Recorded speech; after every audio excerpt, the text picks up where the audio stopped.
बिस्मिल्लाहिर्रहमानिर्रहीम अस्सलातु वस्सलामु अलैका या सय्यदी या रसूलल्लाह अस्सलातु वस्सलामु अलैका या सय्यदी या हबीबल्लाह। तमाम सुनने वालों को मेरा सलाम। मैं हूँ राना अज़ीम और आज की बड़ी अहम तरीन और बड़ी खबर यह है कि पाकिस्तान की एक बड़ी सियासी जमात ने कह दिया है कि जनाब यानी आसिफ अली ज़रदारी ने कह दिया है कि इंतखाबात मुझे यकीन है कि साफ और शफाफ होंगे और हमें इलेक्शन कमीशन पर पूरा यकीन है। लेकिन आसिफ अली ज़रदारी साहब के अल्फाज अपनी जगह, उनके बेटे बिलावल भुट्टो ज़रदारी ये अल्फाज अदा क्यों नहीं कर रहे? खबर आपको मैं ये दे रहा हूं कि आसिफ अली ज़रदारी और बिलावल भुट्टो ज़रदारी में किसी बात पर शदीद तलख कलामी हुई है और इस शदीद तरीन तलख कलामी के बाद आसिफ अली ज़रदारी ने बिलावल भुट्टो ज़रदारी को यह वाज़े तौर पर कह दिया है कि आज के बाद आप किसी सूरत में निगरान हुकूमत और इलेक्शन कमीशन पर कोई तनकीद नहीं करेंगे। हमें किसी तरफ से ग्रीन सिग्नल मिल गया है और उस ग्रीन सिग्नल के मिलने के बाद अब हमने इलेक्शन कमीशन पर और निगरान सेटअप पर किसी किस्म की कोई तनकीद नहीं करनी। मेरे पास अहम तरीन जराए से यह खबर मौजूद है कि बिलावल भुट्टो ज़रदारी जो मुसलसल शदीद तरीन तनकीद कर रहे थे, मुसलसल तनकीद के तीर बरसा रहे थे, अब इस पैगाम को मिलने के बाद काफी शदीद तलख कलामी आपस में होती है। इस तलख कलामी के बाद आखिरकार बिलावल भुट्टो ज़रदारी सरेंडर कर देते हैं और अपने वालिद के सामने यह कहते हैं ठीक है, जो फैसला आप करेंगे वही फैसला होगा और आज के बाद मैं अपनी तकरीर के रुख को तब्दील कर लूंगा। ये वो चीजें थी जो आज बड़ी अहम थी, जो किसी को समझ नहीं आ रही थी कि आखिरकार आसिफ अली ज़रदारी ने अचानक यू टर्न क्यों लिया, आसिफ अली ज़रदारी ने अचानक इस तरीका का बयान क्यों दिया, आसिफ अली ज़रदारी के अचानक इस बयान के बाद आइंदा सूरत हाल क्या होगी, आसिफ अली ज़रदारी का यह बयान आखिरकार क्यों कर सामने आया और अब बाकी सियासी जमातें भी ऐसे ही बयान आखिर क्यों दे रही हैं। बाकी सियासी जमातें कौन है? ये सारी पीडीएम के अंदर सियासी जमातें हैं जिन्होंने ऐसे बयान देने ही देने हैं। अब आपको एक और खबर दे रहा हूं। आज मेरे पास खबरों का एक बड़ा जहीरा है, बड़ा ढेर लगा हुआ है। वो जो एक शोर मचा हुआ था ना कि हम वजीर आज़म बन गए, हमें वजीर आज़म बनने का इशारा मिल गया, हम ही आइंदा वजीर आज़म हैं, हमारे अलावा कोई वजीर आज़म नहीं है, वजीर आज़म की दौर में हम ही शामिल हैं, हम ही वजीर आज़म होंगे, हम ही मुल्क की तरक्की करेंगे और अमरीकी सफ़ीर से लेकर गैर मुल्की दीगर सफ़ीरों से मुलाकातें हो रही थीं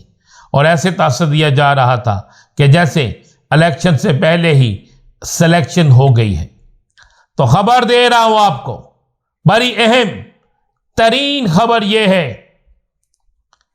कि नवाज शरीफ, मरियम नवाज, इन दोनों को वाज़े तौर पर जवाब हो गया है। इन दोनों को वाज़े तौर पर जवाब दे दिया गया है। इन दोनों को वाज़े तौर पर यह कह दिया गया है कि आप अगर हुकूमत कौमी हुकूमत बनती है तो उसमें आपको कोई ना कोई हिस्सा मिलेगा, लेकिन वह हिस्सा बतौर वजीर आज़म नहीं होगा। जिसके बाद अब ये दोबारा सोचना शुरू हो गए हैं कि हमें अब दोबारा पुराने बयानिए पे आना चाहिए, हमें दोबारा अपना रुख चेंज करना चाहिए। लेकिन सुनने में आया कि मियां शहबाज शरीफ साहब ने इन्हें फिलहाल रोका है और कहा है कि मुझे दोबारा एक कोशिश कर लेने दें, मुझे उस कोशिश को करने के बाद जो रिजल्ट सामने आता है फिर मैं उस रिजल्ट के मुताबिक फैसला करूंगा, फिर हम आगे चलेंगे। क्योंकि किसी सूरत में भी शहबाज शरीफ किसी सूरत में भी कोई ऐसा खेल नहीं खेलना चाहते जिससे उनके लिए भी आने वाले दिनों में रास्ता इंतहाई दुश्वार हो जाए। लेकिन एक बात कन्फर्म हो गई है कि वो जो हम कहते थे ना, यार ने लूट लिया घर यार का, आसिफ अली जरदारी अपनी गेम दिखा गए हैं और वो कोई ऐसा काम कर गए हैं कि अगर वो नहीं तो फिर मियां नवाज शरीफ भी नहीं। और इस बात का तस्करा नून लीग के थिंक टैंक के इजलास में हुआ है कि ये आसिफ अली जरदारी का अचानक अपना रवैया तब्दील करना लगता है कि ये काम दिखा गया, क्योंकि इनको जिस वक्त ये पैगाम मिला उस पैगाम के मिलने के चंद मिनट बाद ही आसिफ अली जरदारी का बयान जो है वो तमाम सोशल मीडिया और तमाम टीवी चैनल्स पर चलना शुरू हो गया। अब चलते हैं इस तरफ के क्या इलेक्शन होने की सूरत में पाकिस्तान के अंदर चाहे कोई किंग पार्टी हो, चाहे कोई पुरानी सियासी जमात हो, चाहे कोई और सियासी जमात हो, वो इन जो सर्वे हुए हैं, जो मुख्तलिफ लोगों ने, मुख्तलिफ सियासी जमातों ने हुकूमती सतह पर, गैर हुकूमती सतह पर, इंटरनेशनल NGOs ने और दीगर लोगों ने जो सर्वे कराए हैं, क्या वाकई इंतखाबात होने की सूरत में ऐसा ही रिजल्ट निकलेगा? तो इस हवाले से एक अहम तरीन सरकारी शख्सियत का कहना है कि नून लीग, पीपल्स पार्टी,